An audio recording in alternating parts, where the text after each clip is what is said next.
WQAD News 8, this is WQAD This Week.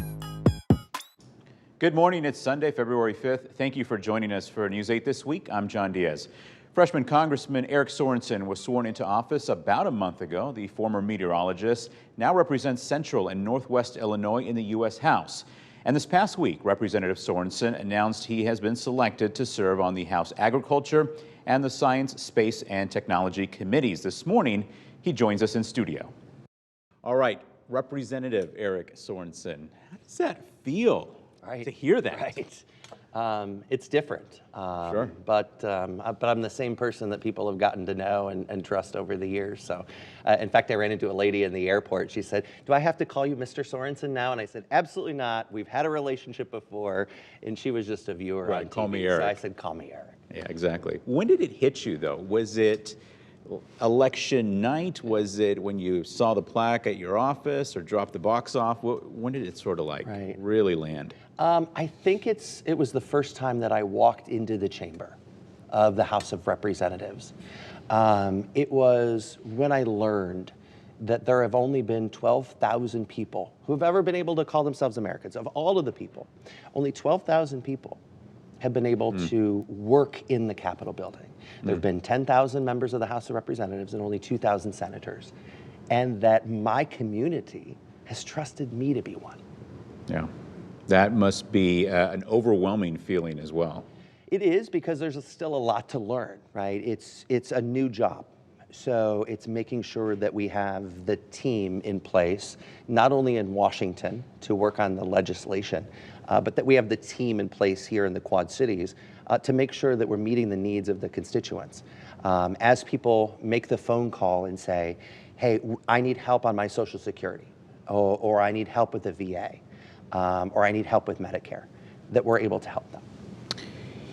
We were talking before our interview started just about how it is a new job. There's a lot to learn. Is it a fire hose of information coming at you? Because I imagine you prepare for the job, but do you really know everything that you need to know and everything that you don't know, essentially?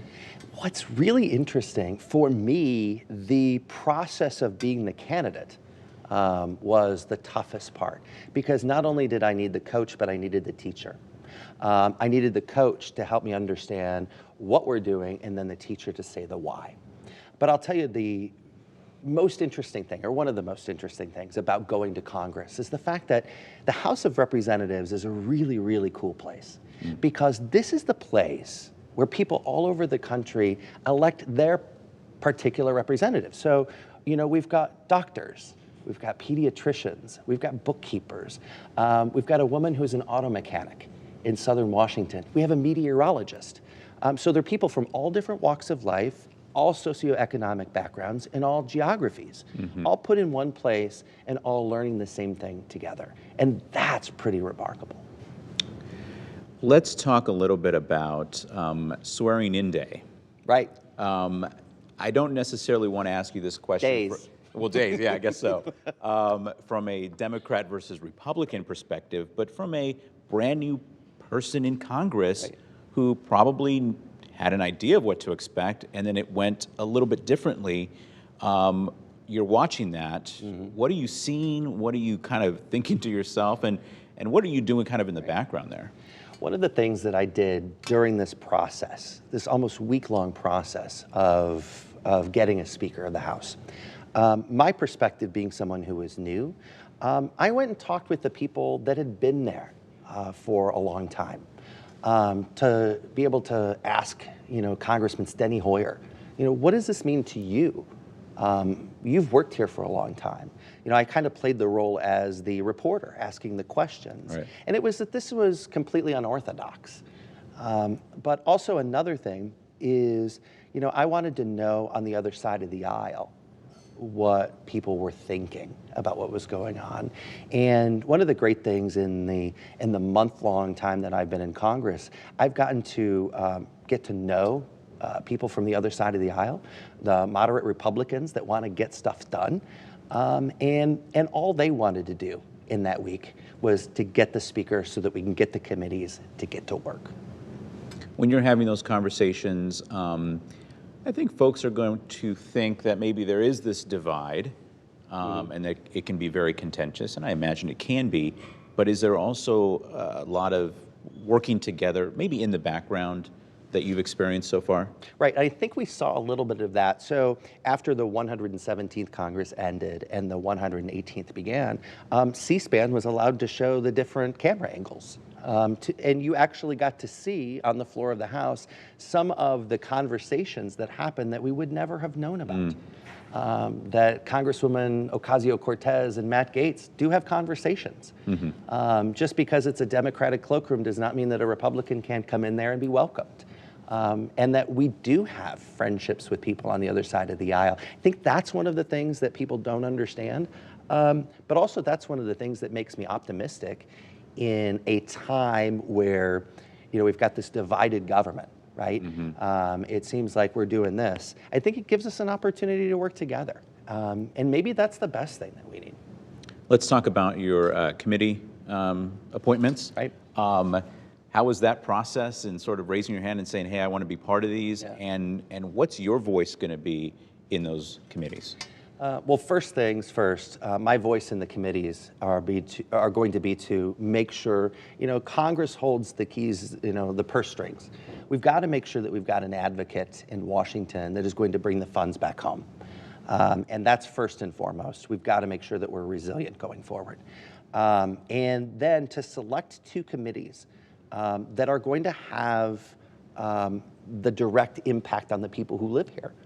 So number one, my background as a meteorologist needed to be on science, space science and technology, to be able to sit at the table as we do the research to find the solutions to the problems that we have today, and then to be able to bring those back home. So when we talk about sustainability, it's not just sustainability in the environment, it's sustainability for jobs. It's sustainability for agriculture. So going into the Agriculture Committee, you know, with the fact that, you know, John Deere is located right here. There was a reason why John Deere moved the headquarters of his company from Grand Detour to Moline in 1848. It was because we've got the power to get it done here. And so being a part of the Agriculture Committee, we've got a Farm Bill coming up. We've got to make sure that the things that are in the Farm Bill are going to affect us positively right here at home.